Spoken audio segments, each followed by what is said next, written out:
আমাৰ বিহুদীয়া গাঁও পঞ্চায়তৰ 5th ফাইনেন্সৰ 2020-2021 চনৰ আবণ্টন দিয়া 9 লাখ টকাৰ 5টা ৰুম উঠোৱা হৈছে।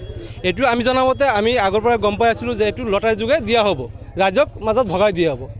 যোৱাকালি আমি বিহুতে গম পালোঁ যে এই বস্তুটো গোপনীয়তাভাৱে সিহঁতে 200 টকা লৈ এপ্লিকেশ্যন লৈছে, মাত্ৰ 55জন মানুহৰ পৰা লৈছে। মোৰ কথা এইটো যে বিহুদীয়া গাঁও পঞ্চায়তৰ 55জন মানুহে আছে নেকি? মোৰ প্ৰশ্ন হ'ল এইটো। গতিকে আমাৰ বিহুদীয়া গাঁৱৰ গোটেই ৰাইজ জানিব লাগিব, গম পাব লাগিব যে এনেকুৱা এটা বস্তু টেণ্ডাৰ যোগে হওক, লটাৰী যোগে হওক দিয়া হ'ব, ৰাইজে কোনেও গম নাপায়। আমাৰ দাবী হ'ল যে এইটো লটাৰী যোগে হ'ব লাগে, ৰাজহুৱা সম্পত্তি ৰাইজৰ মাজত ভগাই দিব লাগে। বিহুদীয়া জিপিত আমাৰ ইয়াতে 5টা ৰুম আছে। এই 5টা আগতে পুৰণা মাছৰ বজাৰ আছিল, সেইটো ভাঙি কিনে বিহুদীয়া ৰাইজৰ পইচাৰে এই 5টা ৰুম বনোৱা হ'ল।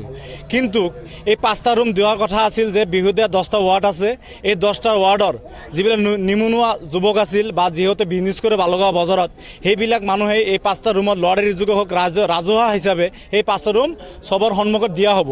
কিন্তু কেইদিনমান আগত এই দলৰ কিছু নেতা খেতাবিলাকে বা সিহঁতৰ প্ৰতিনিধিবিলাকে সিহঁতে চুৰি কৰি ইয়াতে কি কৰিলে, গোপনে কিবা এটা দৰখাস্ত মাৰি কিনে 40-50 জনে এপ্লাই কৰিলে। মাত্ৰ 3টা ৱাৰ্ডৰ মানুহে, আমি ৰাইজে বিহুদীয়া ৰাইজে বা বালগাঁও বজাৰৰ বেপাৰীবিলাকে এটা গম নাপালোঁ।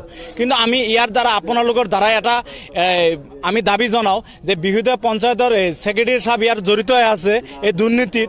কাৰণ ইমান ডাঙৰ এটা সম্পদ আমি ৰাইজে কিয় গম নাপালোঁ? ইয়াৰ কালি যিটো এটা সিহঁতে ঘটনা কৰিছিল যে এই বস্তুটো ঘোষণা কৰি দিব কোনে কোনে ৰুমটো পালে, কিন্তু আমি ৰাইজে গমেই নাপালোঁ। কোনো দৰখাস্ত কৰিলে পইচাৰ লেনদেনত সিহঁতে 40-50 জন মানুহক এই আবণ্টনকাৰীৰ হিচাপে দৰখাস্ত লৈছে। আমাক যদি ৰাজহুৱা হিচাপে যদি কৈ দিলেহে আমাৰ কমচে কম বিহুতে 10টা ৱাৰ্ডৰ পৰা কমচে কম 2000 মানুহ এপ্লাই কৰিলোঁ। বাজাৰত ইমান কাটা আছে, সিহঁতৰ কাটাত যে থুব, এই কাটাবিলাক যে থুব, সিহঁতৰ ৰুম নাই। বেপাৰীবিলাক যে মাল কৰিব ৰুম নাই। এনেকুৱা অৱস্থাত কিন্তু এটা দুৰ্ভাগ্যজনক কথা, এই দলৰ কিছু নেতা খেতাই বালগাঁও বজাৰৰ ৰুমবিলাক সিহঁতে ব্যক্তিগত সম্পত্তি হিচাপে ইউজ কৰি আছে। আমাক ৰাইজৰ কোনো পাত্তাই দিয়া নাই।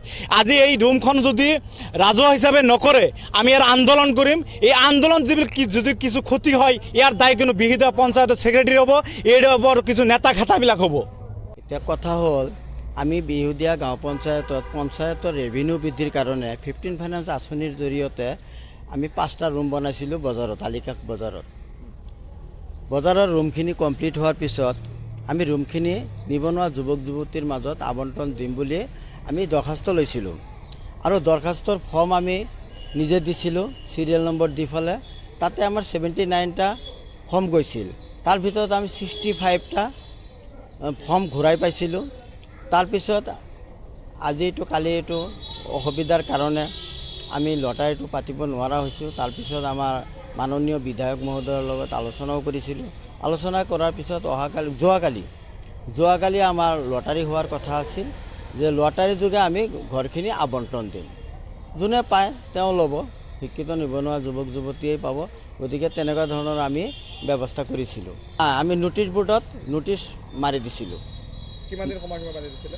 আমি 20 দিন সময়সীমা বান্ধি দিছিলোঁ। কোনটো মাহত আছিলে এয়া? এইটো ফেব্ৰুৱাৰী মাহত। তেতিয়া আমাৰ ঘৰটো কমপ্লিট হৈ উঠা নাছিল। তাৰপিছত ঘৰটো কমপ্লিট হ'ল।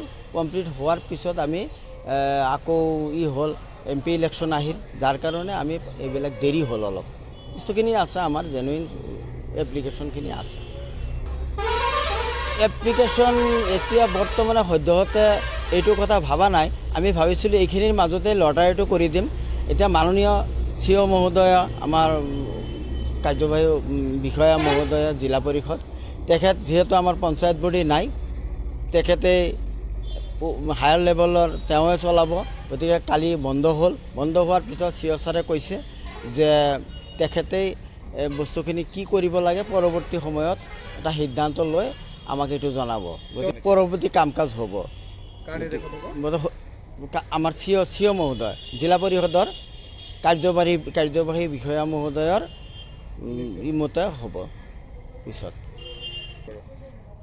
মোৰ বোধেৰে তেতিয়া আমি ধৰক এপ্লিকেশ্যন দিছিলোঁ, মানুহে লৈছিল, 79টা লৈছিল, তাৰ ভিতৰত 65টা জমা দিছিল আৰু বাকীখিনিয়ে জমা দিয়া নাই। মোৰ বোধেৰেতো ঠিক তেনেকুৱা, মানুহৰ ৰুচিমতে জমা দিয়েই দিছিল, কিছুমানে হয়তো জমাই দিয়া নাই। তা- আছিলে বাকী 7টা ৱাৰ্ডৰ পৰা অহা নাছিল নাই সেইটো আমি গম পোৱা নাই, এই কাৰণেই গম পোৱা নাই যে কোনটো ৱাৰ্ডত কেনেকৈ দিলে, পিছত এইটো চব ৱাৰ্ডৰ পৰাই দিছে বুলি আমি জানো।